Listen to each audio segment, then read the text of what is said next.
Fala pessoal, estamos aqui para mais um episódio do Sem Servidor, seu podcast sobre serverless em português. E hoje vamos explorar um tema bem legal, bem importante aí para o desenvolvimento de forma geral, né? Mas que para serverless que é essencial isso, que é falar sobre DevTools, né? E o convidado de hoje, que vai fazer esse papo aqui sobre esse tema comigo, é o Leandro Damascena, que ele é Specialist SA, né, na AWS. Tudo certo, Leandro? Como é que vai? Tudo bom, Evandro? Cara, brigadão pelo convite. É um podcast aí que eu acompanho desde quando começou, praticamente. Ele acho que perdi alguns episódios e hoje eu tô aqui falando, cara. Muito, muito obrigado pelo convite aí, cara. Sensacional. Legal, obrigado também aí por topar fazer esse bate-papo aí, dedicar um tempinho para compartilhar conhecimento com os nossos ouvintes e fico feliz, né, de ter aí um ouvinte do comecinho lá, né, começou lá na pandemia, o podcast participando aqui também, então muito legal ter aqui contigo. E eu ia Bacana. comentar, né, que tu é um apaixonado por serverless, né, e Uhum, inclusive é um core maintainer, né, do projeto Power Tools, né, para AWS Lambda, né. Então, exatamente. super legal. Bem-vindo, né?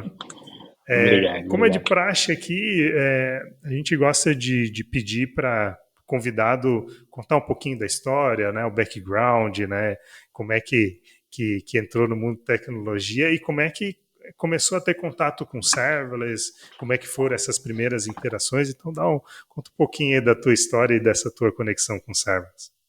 O engraçado é que assim, eu comecei no mundo de tecnologia com, sei lá, com 10 anos eu já escrevi alguns códigos. Mas o meu sonho de vida era ser biólogo. Eu tinha uma paixão por ser biólogo e com 17 anos eu lembro que eu passei na Universidade Federal Rural lá de Pernambuco, passei em biologia, mas aí a faculdade entrou em greve e tal, eu nunca perdi o contato com tecnologia, entrou em greve, eu fiz, sabe o que mais? Eu vou seguir na carreira de tecnologia e aí decidi abandonar o sonho. Assim, eu gostava de tecnologia, mas decidi abandonar o sonho e fui para tecnologia, assim. Como você já apresentou, meu nome é Leandro Damasceno, eu estou com 40 anos hoje em dia, comecei com tecnologia ali há bastante tempo atrás. Comecei como desenvolvedor, desenvolvendo ASP, PHP ali nos primórdios da internet. Depois mudei um pouco para trabalhar com linguagem mais desktop, Delphi, Visual Basic, um pouco de Java criando aplicações, mas sempre mantive esse contato com o desenvolvimento. Só que chegou uma hora da minha vida que eu fiz uma mudança da carreira, fui mais para operação, administração de sistema e em 2010, 2011 eu me apaixonei por cloud. E comecei a mexer com cloud e tudo mais. E é engraçado que assim, o meu primeiro contato com serverless, onde serverless curou uma dor, resolveu um problema, acho que foi em 2012. Enfim, eu não sou muito bom com data. Eu casei no dia do meu aniversário. Eu casei no dia do meu aniversário para que eu não esquecesse Para o não dia do ter erro. casamento.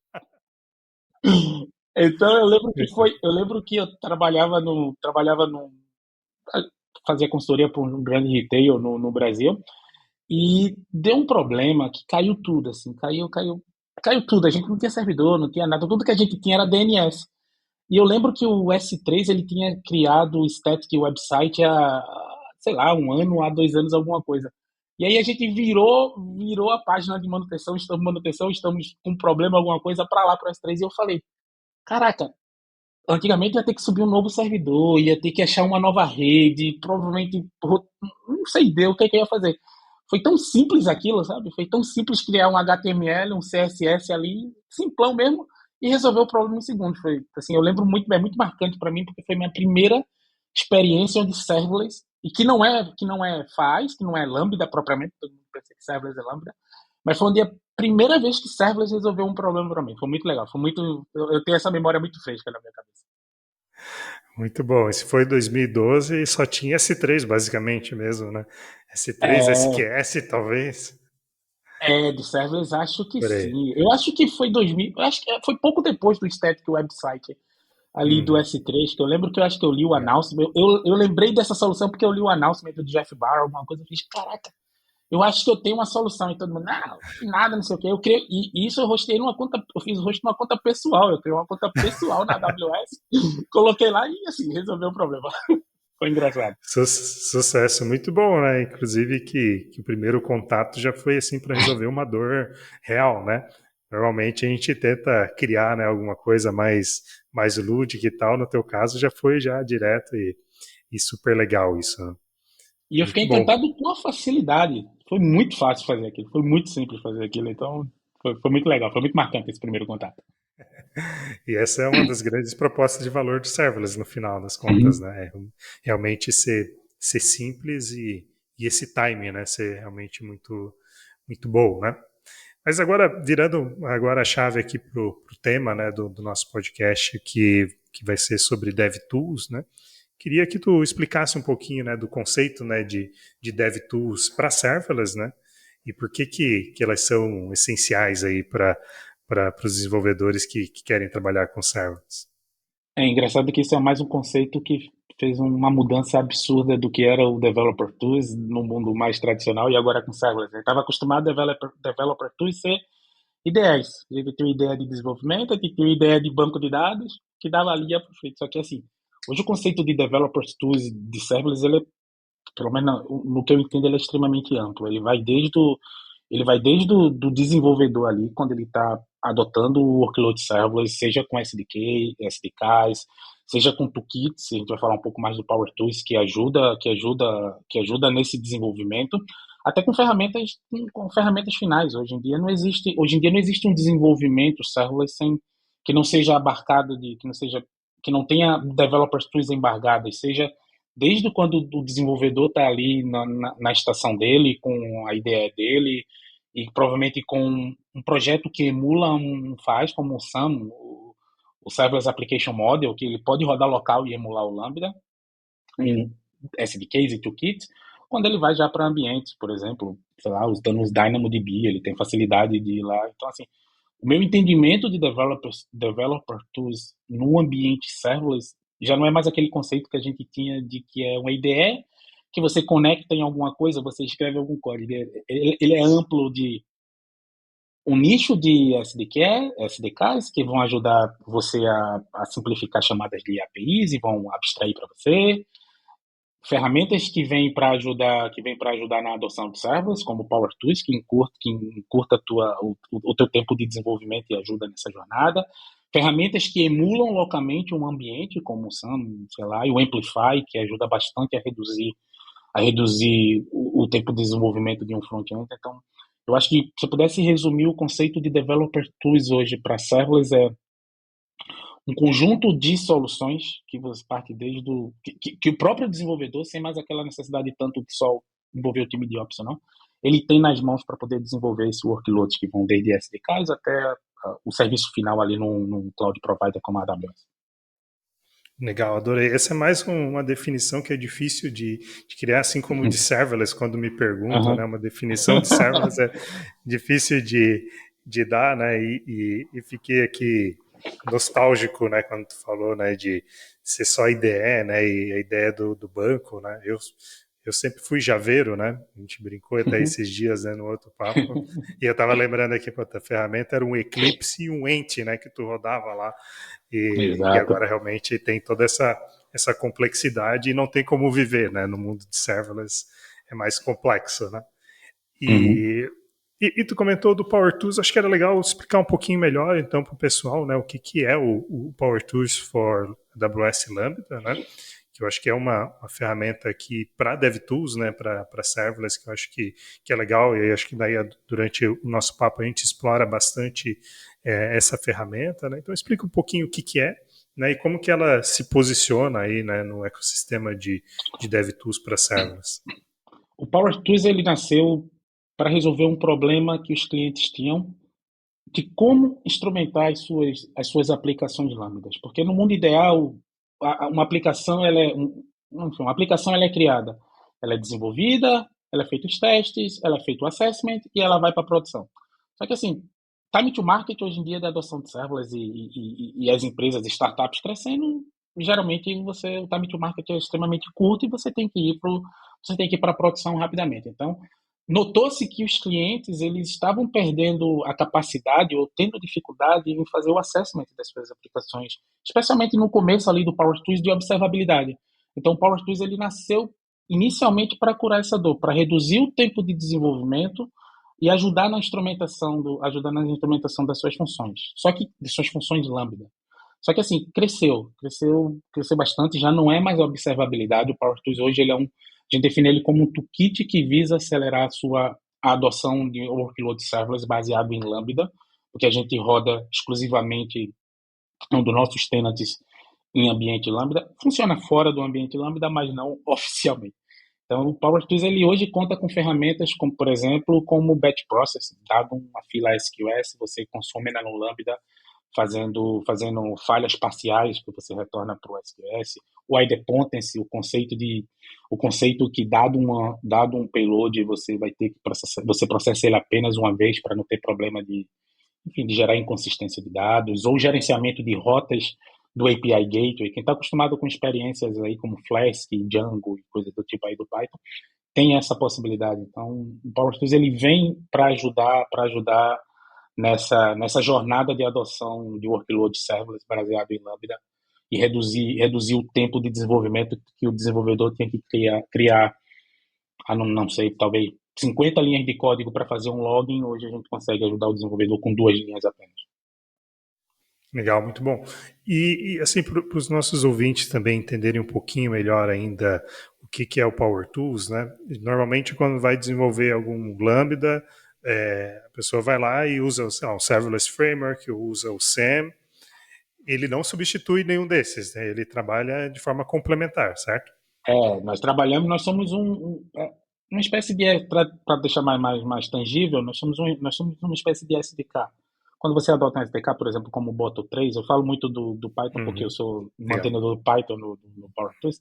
Então Boa. você tem ali as APIs, você tem o design dela, a gente atua no runtime, então a gente atua no código, a gente provê uma melhor experiência e facilidades no desenvolvimento de suas funções Lambda no código. Os emuladores, como você tem o Serverless Framework, o SAM, o Serverless Application Model, e alguns outros, o Chalice, que foi muito tempo utilizado aí também, nós não substituímos isso, nós trabalhamos no runtime, ou seja, na criação de código, quando você está criando suas funções Lambda, nós facilitamos esse desenvolvimento. Bacana, bacana. Tu até já citou um pouquinho, né? Tu falou de observabilidade, né, como um grande funcionalidade do Power Tools, porque ele nasceu, né, para isso, né? Mas o que tu destaca assim de funcionalidades, né, do Power Tools e como que elas beneficiam, né, essa produtividade no desenvolvimento de serverless? Eu gosto muito, assim, eu sou fã da ferramenta. Eu comecei uma jornada que eu comecei como usuário, hoje eu sou funcionário da AWS, mantenedor fazendo isso. Assim, eu gosto muito do helper que a gente, da facilidade que a gente dá para observabilidade, porque assim, serverless é bacana, mas serverless não é no-ops. Não é no-ops. Você precisa de observabilidade, você precisa instrumentar suas funções, você precisa analisar seus traces, você precisa ter métricas operacionais, de negócio, de técnicas e afins. Então, assim, eu gosto muito do que a gente ajuda na observabilidade, mas também eu gosto muito, por exemplo, de um utility que a gente tem de idempotency. Imagina numa arquitetura que você tem de eventos. Então, é dado vindo daqui, payload indo para lá, payload vindo daqui, replay e coisas do tipo. Nada impede de você ter, por exemplo, um, um, um payload que ele vem repetido. Seja, não sei, porque a ferramenta mandou de repetida, a integração mandou repetido. Então, essa ferramenta de idempotency, por exemplo, esse utility de idempotency que a gente tem, que apenas com uma linha ali na sua função Lambda você consegue tornar aquela função facilmente reexecutável, se a gente pode colocar assim, é, é uma ferramenta muito bacana que a gente tem, dentre tantas que a gente tem no PowerTools para AWS Lambda. Se eu for falar, a gente vai gastar o tempo todo do podcast Só, falando de só... todas. Muito bom. Mas Mas eu gosto bastante. até me correu uma lágrima aqui pensando, falando de depotência, que eu já tive alguns problemas com isso, inclusive usando Lambda e tudo mais, que agora tô falando disso, correu uma lágrima lembrando lá do passado. Né? Assim, acho que todo mundo que trabalhou com sistema com grande concorrência, ou sistema crítico bancário, alguma coisa, de alguma forma implementou sua lógica de depotência. E assim, todo mundo já sofreu com isso. Já foi uma dor para todo mundo que é desenvolvimento, que precisa ter essas funções facilmente fáceis de reexecutar e seguras de reexecutar com esse conceito de idempotência. Então, é um utility que eu gosto bastante. Recentemente, a gente adicionou suporte para OpenAPI, que é, ou seja, dada um Lambda agora, você pode criar suas definições de OpenAPI e tantos outros. Tem um que eu quero falar, que é a nova utility de security da gente, mas eu vou deixar para dar um destaque maior. Boa, boa. Fazer um suspense aí, né? É, Legal. Bom, assim, quando a gente pensa em serverless, né, e o tema produtividade é um que permeia bastante, né, que é uma das teses, né, de que o serverless ele realmente traz ganho de produtividade, né, ele acelera, tu foca realmente no que tu precisa. Só que é sabido também, né, quem já utilizou serverless, que existem complexidades envolvidas, né, nesse tipo de arquitetura, né. Então eu queria entender de ti, assim, como que a produtividade do desenvolvimento ela é impactada, né, usando a arquitetura serverless, seja para bom ou para ruim, né, e como que o Power Tools ajuda a melhorar, né, esses impactos, né, que são gerados por adotar uma arquitetura serverless. é notório que assim, a invenção do serverless veio trazer essa bastante, acelerar bastante o desenvolvimento. Não à toa a gente vê aí dia a dia surgindo startups de todas as formas. Assim, tem outros ecossistemas como Kubernetes e tal, mas o serverless é um grande responsável também dessa grande aceleração, dessa grande mudança de lançamento de ferramentas o tempo todo. Como todo projeto, assim, tudo parte de uma base, tudo parte de uma definição de requisitos, de uma definição de escopo. Eu acho que essa parte não se perdeu com serverless. As pessoas ainda planejam, ainda escrevem como vai ser o seu fluxo, ainda desenham como vai ser isso.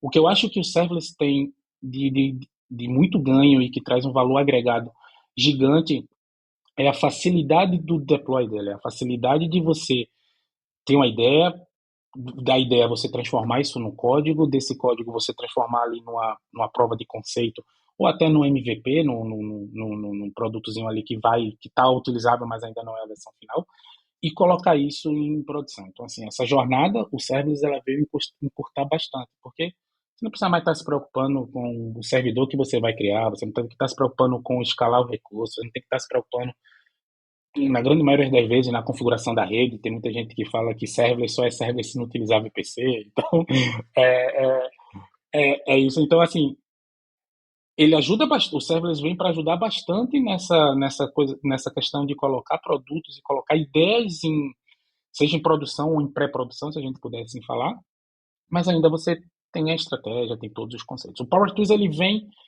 para ajudar em conjunto dessa coisa do serverless, da facilidade do deploy, de colocar em produção. O Power Tools vem para poder ajudar nessa jornada do desenvolvedor. Então, assim, quando o desenvolvedor precisa criar sua função Lambda para um sistema que vai ter talvez algumas diversas rotas ou algumas diversas funcionalidades numa arquitetura de dados aí de eventos, algumas coisas não podem ser negligenciadas. Eu já falei, observabilidade, idempotência, processamento em lotes, traces e coisas do tipo. Então, o Power Tools ele vem para ajudar nessas boas práticas. Assim, o que você gastaria talvez um mês para desenvolver, 2 meses que seja para desenvolver, a gente já desenvolveu isso, a gente já validou, a gente já fez os testes. Então, com algumas linhas, e realmente com algumas linhas, você consegue tudo isso que eu falei de processamento em lote, de potência e tudo mais, fazer a instrumentação das suas lambdas e aderir a essas boas práticas. Então,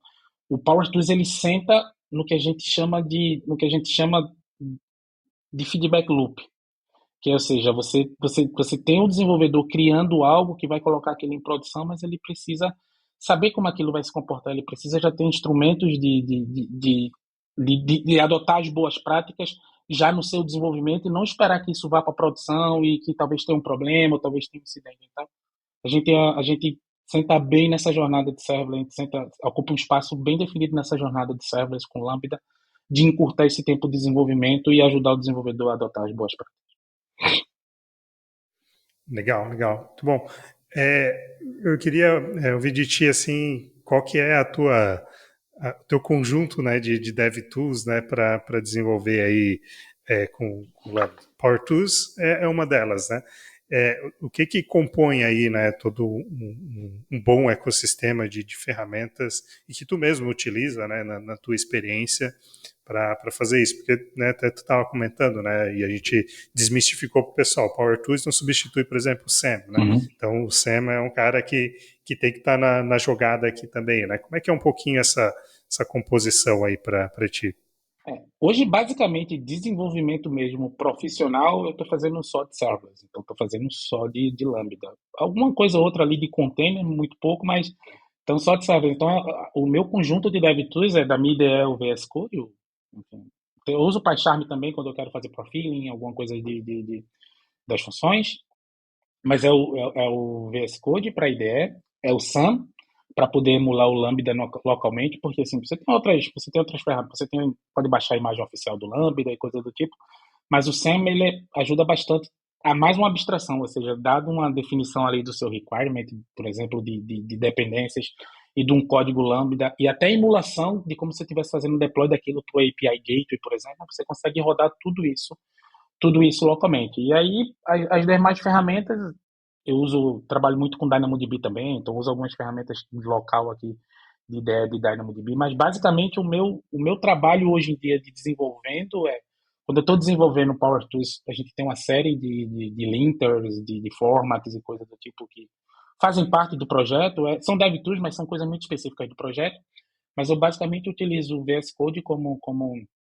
IDE, o SAM para emular o Lambda e os serviços da AWS para isso. Quando eu preciso fazer deploy de infraestrutura, CDK e Terraform, eu gosto bastante dos dois e eu uso em algumas situações específicas os dois, mas basicamente hoje é o meu stack de desenvolvimento. É esse. Legal. Dá para dizer que o Code Whisperer também é um dev tool agora aí para quem está utilizando? Eu tô fazendo meus experimentos aqui com ele. Sim, eu tenho isso na minha ideia. Eu até falei num meetup que eu tive, acho que uns 2 meses atrás, com o Rafael, e eu falei que o Code Whisperer eu escrevi uma função e escrevi embaixo o teste dela e ele me ajudou tipo 70% a fazer isso. Então, é uma experiência bem legal, é super bem otimizado para serviço da AWS e lógico, como tudo, ainda está em processo de evolução, mas a ferramenta muito bem. Também faz parte do meu,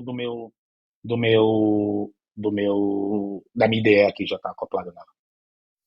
Muito bom. Vamos tentar tangibilizar então para o pessoal aí alguns cases. Tu começou falando, né, de um case que tu usou serverless, né, porque tu entrou, se apaixonou, né? Mas queria Uhum. agora ouvir de cases usando o Power Tools mesmo, né? Então, enfim, todo o conjunto, né, de ferramenta que tu citou aqui, mas especialmente o Power Tools, que resolveu realmente um problema real, né? Seja uma experiência tua ou de algum cliente, né, que tu possa compartilhar também. Tu tem algum cenário aí para compartilhar?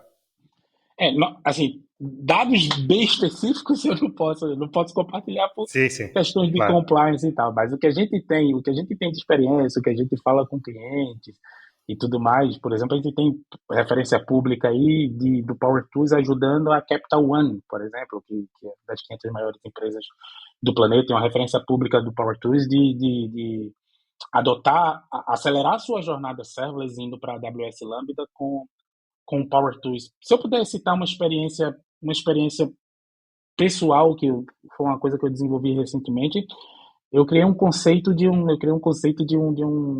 scoreboard, aqueles joguinhos que você tem hoje, todo mundo tem um joguinho no celular, alguma coisa, utilizando ingestão de dados com Kinesis e isso processando no Lambda, utilizando o batch process do Power Tools e tudo mais. Eu queria muito compartilhar casos reais que eu participei de engagements, que eu participei de reuniões com clientes, mas eu acho que assim é tão ampla, é tão abrangente a atuação do Power Tools e a gente tem tanta possibilidade de utilizar isso. No nosso website tem alguns depoimentos de clientes, como eu falei, de CyberArk, de Capital One, onde o Power Tools ajudou nessa jornada. Assim. Eu queria poder compartilhar mais dados, Evandro, dessa adoção, mas eu posso dizer assim que de todos os clientes que são referência pública, os que não são também, que tem lá que vão abrir issues, que falam que utilizam Power Tools, ele vem ajudando muito nessa jornada de arquiteturas de eventos, com boas práticas, com observabilidade, com gerenciamento de rotas, com security, coisa aí do tipo. Legal. Eu vou pegar então contigo alguma dessas referências para colocar na descrição do episódio aqui, para que daí os Perfeito. ouvintes consigam depois ler um pouquinho, né, e entender um pouco melhor como é que foram esses cases e o que eles conseguiram, né, resolver, né. Hoje o PowerTools ele está disponível para quais linguagens de programação? O PowerTools ele começou originalmente com Python, depois veio o Java, o TypeScript e o .NET. Então hoje nós suportamos essas quatro linguagens. Nem todas estão no mesmo nível de maturidade, ou seja, o Python, por ter sido o primeiro, é o que tem mais utilities. O TypeScript vem trabalhando bem também, .NET e Java. A gente tem uma expectativa da gente ter uma paridade entre utilitários, entre as mesmas funcionalidades nesse ano, no próximo ano, mas é um trabalho que a gente está desenvolvendo ainda. Mas nessas quatro linguagens hoje, com os runtimes mais recentes, que são suportados pelo Lambda, o desenvolvedor pode utilizar o PowerTools. O Core, que é o que nasceu o PowerTools, que é a observabilidade, está disponível nos três, dos quatro, desculpa. A Dependency e Batching Process e processamento em lote, salvo engano, também estão funcionais no 4. Ferramentas como ajudar a buscar parâmetros, secrets também, então ele está disponível nessas quatro linguagens hoje em dia. Legal. E, tu falou bastante de observabilidade e tal, né? E tu citou um pouquinho de segurança também, né? É, como é que o PowerTools ajuda aí, né, também no desenvolvimento de funções mais seguras, né? Que tu pode contar aí pra gente. Acabamos de fazer, esse episódio está sendo gravado dia 6 de fevereiro, acabamos de lançar há 4 dias atrás. Desculpa, Evandro, não sabia se eu podia dizer a data, tudo bem? Tá, pode, não tem problema. Lançamos há 4 dias atrás esse utility que a gente chama de Data Masking. Ou seja, é muito comum que nas funções lambdas, especialmente com arquitetura de eventos, sejam payloads venham com informações sensíveis, esses payloads precisem ser armazenados em algum banco, em algum NoSQL, ou qualquer coisa do tipo, ou esses payloads sejam passados para frente para invocar outra API. E foi uma demanda dos clientes falando, dado um payload que eu sei que podem ter alguns campos ali potencialmente sensíveis e que eu quero esconder ele, que eu quero anonimizar eles ou simplesmente apagar o conteúdo dele, como é que eu faço isso de uma forma simples? Então, hoje a gente lançou recentemente um utility chamado Data Masking, que ele é integrado também com o KMS, para quem utiliza o AWS KMS, que dado um payload você pode encriptar ele antes de mandar ele para frente ou antes de armazenar ele e coisa do tipo. Oficialmente a nossa primeira feature de segurança. Então, o DataMask é a nossa primeira utilitário de segurança que vem ajudar os clientes nessa, nessa vertente de segurança, de você dado um payload poder encriptar ele e passar ele para frente. Legal, muito bom. E o que que tem de que tu pode compartilhar aí com a gente também, né? De visão de futuro para o Power Tools, né? O que que a gente pode esperar como usuário, né, daqui para frente nele, além desses recursos, a segurança, por exemplo, é uma tendência. Como é que tu pode compartilhar com a gente? Nós temos um roadmap público. Então, tudo que a gente faz no Power Tools, exceto dados confidenciais de cliente, é público. Então, tudo que a gente faz é público. E dentre as coisas que nós temos no Power Tools, uma delas é o roadmap. Então, lá está claro quais são os nossos próximos passos. Agora a gente está trabalhando nesse momento para adicionar mais funcionalidades no nosso utility de OpenAPI, está no Lambda. Você pode criar o seu spec de OpenAPI e coisas do tipo. Estamos também Estamos analisando também algumas novas funcionalidades para quem trabalha com GraphQL e utilizando o AppSync, como batch resolvers, por exemplo. Dado um batch que o AppSync suporta já há algum tempo, a sua função Lambda seja capaz de executar esse batch de uma forma mais simples do que você tendo que ir lá e passear todos os eventos e coisas do tipo. Mas para esse ano nós temos dois grandes goals. Pensar como a gente pode ajudar os clientes nessa parte de provider de observabilidade, ou seja, clientes que por algum motivo, que utilizam CloudWatch, mas também querem ter alguma outra alternativa. Nós recentemente integramos com o Datadog, mas a gente está focado nisso. Quem sabe para esse ano ou para o ano que vem, vem OpenTelemetry aí nessa parte de ajudar a instrumentar Sim. as suas funções lambdas, mas assim, o nosso grande goal desse ano é investir nessa questão de paridade entre as linguagens, para que o usuário possa ter uma experiência tranquila se quiser ter seu workload parte em Python, parte em TypeScript ou parte em alguma outra linguagem. E ouvir da comunidade também o que é que eles esperam para a gente, por ser um projeto público, por ser um trabalho público e por tudo que a gente faz está disponível para a comunidade interagir, dar feedback. O nosso roadmap ele pode ser, a gente segue ele para que a gente tenha uma base do que a gente vai fazer esse ano. A gente ouve da comunidade e, se for o caso também, a gente pode repriorizar algumas coisas. Legal. E ele é um projeto open source, certo? Então, o pessoal que cem por está ouvindo cento aqui, que quiser é, participar e contribuir, tá liberado.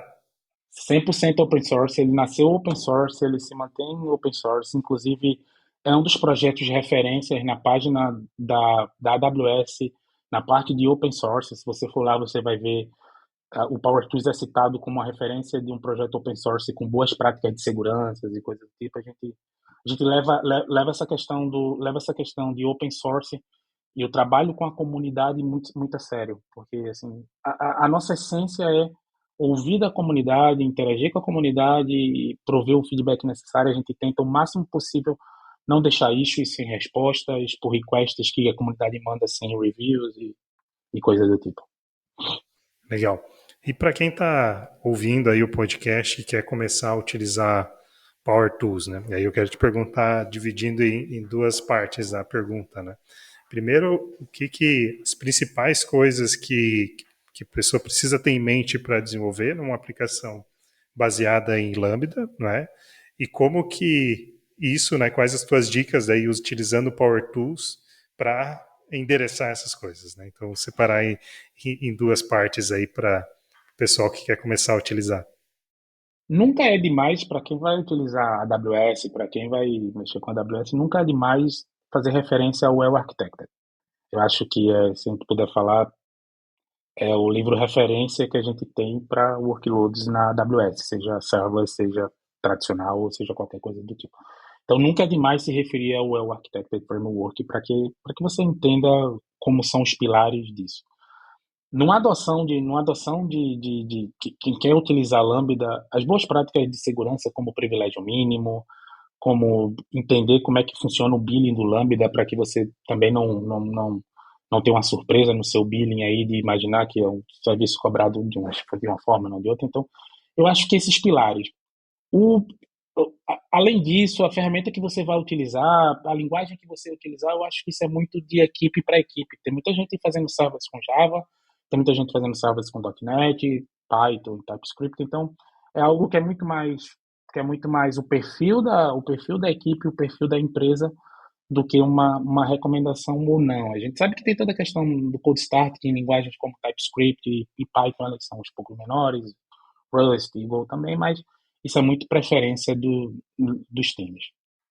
Falando agora especificamente, depois de você adotar o Lambda, você quer utilizar o PowerTools para te ajudar nessa jornada, o que eu sugiro é, o Evandro vai colocar o link aí, mas é em nossa documentação. É engraçado que muita gente pensa, Evandro, que open source é lá abrir um pull request, mandar um código, resolver uma dor e tá resolvido. E eu tinha essa visão também, eu trabalho com open source já há algum tempo. No PowerTools a gente investe muito, mas muito mesmo em documentação. A gente tenta trazer na documentação exemplos e estrutura da documentação de como seria alguém que nunca teve contato com PowerTools, alguém que provavelmente está tendo seu primeiro contato com Lambda, como utilizar o PowerTools, como utilizar aquilo num contexto de Lambda. Então, assim, a primeira coisa que eu sugiro para que alguém que queira usar o PowerTools vá em nossa documentação. A nossa documentação, nos 4 runtimes, a gente tenta seguir bem essa prática. A nossa documentação ela vai estar dizendo todos os utilities que a gente tem, ela vai estar dizendo quais são as funcionalidades de cada utility. É lógico, a gente pode ter algum gap, alguma outra coisa ali na documentação que a gente está sempre melhorando, mas facilmente você vai conseguir utilizar o PowerTools e entender os problemas que ele resolve se você seguir nossa documentação. Depois, e a gente tenta dividir a nossa documentação, o menu que é o que a gente chama de 80-20, né? Os 80% é como assim, estou iniciando, o que fazer? E ele vai ter todos os passos, e os 20% que são mais avançados, que para quem já está acostumado, que já conhece, tem esses casos de uso mais avançado. Então, se eu puder, quando você for aderir ao Power Tools, a primeira coisa, leia a documentação e entenda ali como pode resolver o problema ou não. E aí é uso, são boas práticas, a documentação ajuda bastante, mas aí é mais focado na linguagem e depende do que você está adotando ou não. Mas a dica principal é nossa documentação. Encontrou problema lá, não ficou claro o que aquela funcionalidade faz, o que aquela feature específica faz, vai no nosso repositório, uma isca, que a gente vai ter o maior prazer de ajudar e responder de como funciona e possíveis casos de uso para aquilo. Muito bom, muito bom. Assim, para finalizar, né, eu queria deixar o microfone aberto aí para ti também, né, caso tenha algum outro destaque, né, que tu queira trazer aí referente ao Power Tools, né, mas já de antemão já quero te agradecer novamente por vir aqui compartilhar conhecimento, né, participar aqui do podcast, né, então super legal aí o bate-papo. Não, bacana. A gente, mais uma vez, obrigado aí pelo convite, Evandro, foi sensacional. O que eu gosto de dizer quando as pessoas perguntam, mas por que o Power Tools? Por que eu não posso fazer minha Lambda sem Power Tools? Você pode, nada impede, a gente tem milhares de pessoas utilizando o Lambda com código puro da sua linguagem ali, sem precisar, talvez, nenhum tipo de SDK ou framework ou coisa do tipo. Mas, assim, quando eu falo com clientes, quando eu falo com comunidade que estão utilizando o workload serverless, eu indico o Power Tools justamente porque assim torna muito fácil esse tempo de desenvolvimento, torna muito fácil resolver esses problemas que a gente já sofreu para resolver, a gente já trabalhou para resolver, já entendeu. Muitas vezes a gente já entendeu com o time interno daquela funcionalidade, por exemplo, sei lá, o processamento em lote do SQS, a gente entendeu com o time do SQS como aquilo funciona, como se comunica com o Lambda, e a gente entregou a melhor experiência para o usuário. Então, assim, é uma ferramenta, é um toolkit aí, um SDK ou framework, cada um chama como quiser, que vai ajudar muito nessa jornada, porque a gente já passou aquela dor por você, a gente já passou aquele problema e aquela dor pelo cliente, e vai facilitar a adoção, com certeza, e boas práticas desse desenvolvimento serverless. Perfeito, eu acho super legal esse gancho que tu trouxe, porque muitas vezes o grande ofensor da adoção do serverless, né, que a gente escuta, é justamente essa complexidade, né? Então, quando eu vou para serverless, a granularidade é muito grande, fica complexo para depois fazer o trace de tudo isso, fazer o troubleshooting e tal, né? E isso muitas vezes é de certa forma, tá entre uma desculpa, entre aspas, mas que tem um embasamento, né? Porque realmente isso é um efeito colateral, digamos assim, do uso de lambdas e tudo mais, né? E aí o que eu acho legal do Power Tools é que ele vem realmente para endereçar isso e pô, tirar isso da frente. Vem para serverless mesmo, vem usar Lambda, vem, né, criar, né, a tua aplicação baseado em funções, para ter todos os ganhos, né, que serverless se propõe a fazer, que é a proposta de valor dele, pô, não ter que ficar cuidando de infraestrutura, conseguir focar realmente no que precisa, né, ter um melhor time to market, e depois que tu botou isso em produção, pô, tu vai ter uma vida ainda mais tranquila, porque tu vai conseguir fazer um troubleshoot adequado, né, vai conseguir monitorar a saúde da tua aplicação, se está tudo certinho ou não está, né, então eu gosto muito, né, do Power Tools, porque ele vem realmente para tirar as desculpas, digamos assim, da adoção, né, e ajudar nesse sentido, né? Não sei se tu E concorda, né, com ele. eu concordo 100%, e eu ainda eu vou além. Ao ler a documentação, a entender o que o Power Tools faz, você descobre até coisas que você talvez não soubesse que houvesse de funcionalidade naquilo.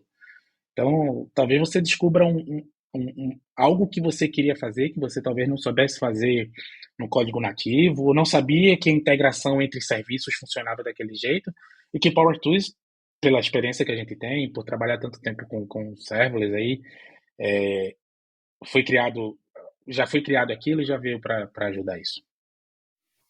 Muito bom, muito bom. Pô, Leandro, obrigado aí pelo nosso papo. Foi um prazer aí ter Estou aqui no podcast falar um pouquinho sobre DevTools aqui, enriquecer para a galera que quer começar a adotar serverless, e espero que a gente possa ter mais papos aí, né, no Sem Servidor, contigo aí, compartilhando mais conhecimento com a gente. Boa. Obrigado, Evandro. Só um final aí. Obrigado aí também toda a comunidade que ajuda o Power Tools, todo mundo que vai lá dar feedback. Foi criado aí um projeto criado pelo Heitor Lessa aí há 3 ou 4 anos. O mestre Heitor Lessa, aí todo mundo é fã do cara, que hoje em dia ganhou uma popularidade absurda e assim, a gente tá numa jornada muito legal de transformar esse mundo e facilitar, de transformar esse mundo serverless e facilitar a jornada do desenvolvedor e usuário em geral. Muito bom. E assim a gente encerra mais um episódio do Sem Servidor, seu podcast sobre serverless em português. Até a próxima, pessoal.